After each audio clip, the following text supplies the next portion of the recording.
Hello दोस्तों, सलामती हो वहाँ पे। दोस्तों, आज हम फ्लेम फायर इफेक्ट देना सीखेंगे, जिसमें हम कोई प्लग इन इस्तेमाल नहीं करेंगे, कोई फिल्टर इस्तेमाल नहीं करेंगे।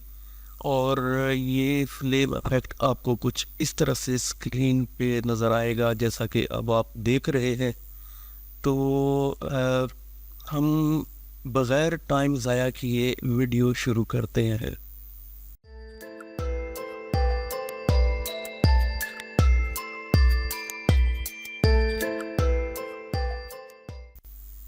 तो सबसे पहले आपको यहाँ पे एक न्यू डॉक्यूमेंट क्रिएट करना है। मैं यहाँ पे 900 बाई 900 रेजोल्यूशन इसकी 300 आप 72 से 300 के दरमियान कोई भी रेजोल्यूशन ले सकते हैं। तो बैकग्राउंड कंटेंट जो है, कलर मोड RGB है इसका। बैकग्राउंड कंटेंट जो है वो आपने यहाँ पे ब्लैक रखना है और इसके बाद इसको यहाँ पे क्रिएट कर देंगे। क्रिएट करने के बाद अब मैं एक टेक्स्ट लिखता हूँ। आप कोई डॉक्यूमेंट भी यहाँ पे रख सकते हैं। तो मैं एक यहाँ पे लिख रहा हूँ फ्लेम, और इसका साइज़ थोड़ा सा यहाँ पे बड़ा कर रहा हूँ, 48 तक कर रहा हूँ इसको यहाँ पे। और इस लेयर को आपने राइट क्लिक करके यहाँ पे रेस्टराइज टाइप कर देना है। हमने इस पे कुछ फ़िल्टर इस्तेमाल करने हैं इसकी शेप को चेंज करने के लिए।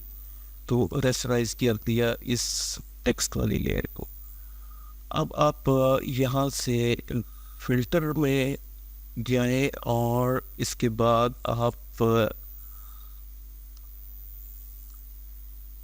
डिस्टॉर्ट में जाएं और इसके बाद रिपल में। तो रिपल्स में अभी हमें नहीं जाना। अभी पहले हमें इसके ऊपर एक विंड का इफेक्ट देना है। तो हम पहले इसको रोटेट करवाएंगे 90 डिग्री क्लॉकवाइज, और इसके बाद फिल्टर में और स्टाइलाइज और विंड। तो विंड मेथड इसका विंड होगा और डायरेक्शन इसकी फ्रॉम द लेफ्ट होगी, और इसको यहाँ पे हम ओके करेंगे। तो आपको यहाँ पे ये विंड का इफेक्ट यहाँ पे इसको हम रीअप्लाई करेंगे। इस फिल्टर को 2 मरतबा हो गया, 3 मरतबा हो गया, आप 4 मरतबा भी कर सकते हैं, ज़्यादा मरतबा भी कर सकते हैं। चले 4 मरतबा हम इसको अप्लाई कर देते हैं और इसके बाद देखते हैं इफेक्ट को। दोबारा से इसको आपने ट्रांसफॉर्म करवाना है। अब दोबारा काउंटर क्लॉकवाइज, दोबारा ये आपने सीधा लिखा हुआ हमें नज़र आए। तो बैकग्राउंड वाली लेयर को सिलेक्ट करके कंट्रोल A, और नेम वाली लेयर को सिलेक्ट करके आप इसको अलाइन कर लें हॉरिजॉन्टल और वर्टिकल, और कंट्रोल D सिलेक्ट कर दिया। अब हम इस पे फिल्टर अप्लाई करेंगे। वो डिस्टॉर्ट में जाके हम इस पे हम अप्लाई करेंगे रिपल।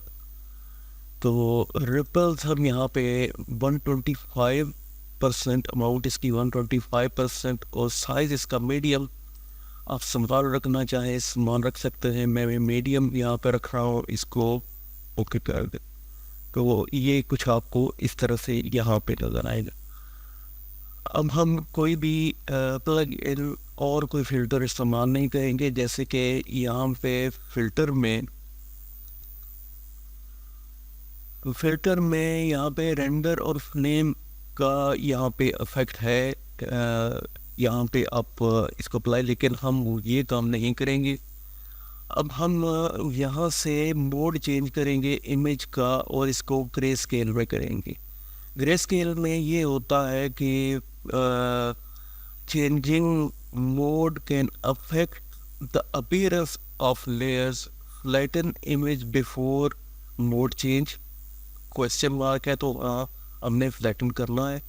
तो जब हम फ्लैटन करेंगे तो ये जितनी भी कलर इंफॉर्मेशन है उसको डिस्कार्ड कर देगा। तो जब ये डिस्कार्ड करेगा तो दोनों लेयर्स ये मर्ज हो जाएगी। अब इसके बाद हम दोबारा फिल्टर में के मोड, और अब हम यहाँ पे इसको इंडेक्स्ड कलर क्या होते हैं ये मैं अभी आपको बताता हूँ। इस पर क्लिक करेंगे और इसके बाद इमेज मोड, और यहाँ से अब कलर टेबल।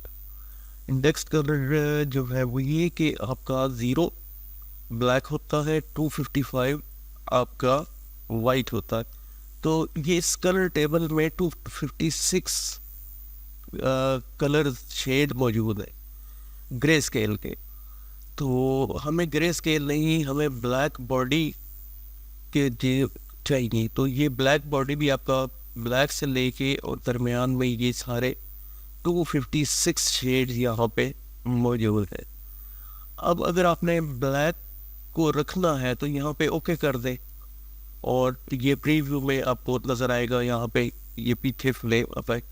और अगर आपने ब्लैक को नहीं रखना और ब्लैक को यहाँ से रिमूव करना है, तो वो इस आई ड्रॉपर टूल पे को सिलेक्ट करके आप ब्लैक पे क्लिक करें तो आपका यहाँ से ब्लैक रिमूव हो जाएगा। आप इसको यहाँ पे ओके करते, लेयर अनलॉक नहीं होगी क्योंकि हमारा इमेज जो है वो इंडेक्स कलर्स में है। यहाँ पे हम इसको दोबारा से RGB कलर्स में कन्वर्ट करेंगे तो ये हमारा यहाँ पे फ्लेम इफेक्ट। अब आप इस पे कोई भी सॉलिड कलर की लेयर, डार्क कलर कोई भी आप ले लें, उसकी लेयर लेके इसको यहाँ पे आप को जैसे जैसे कलर चेंज करेंगे, आप चेंज करना चाहें कलर चेंज कर सकते हैं।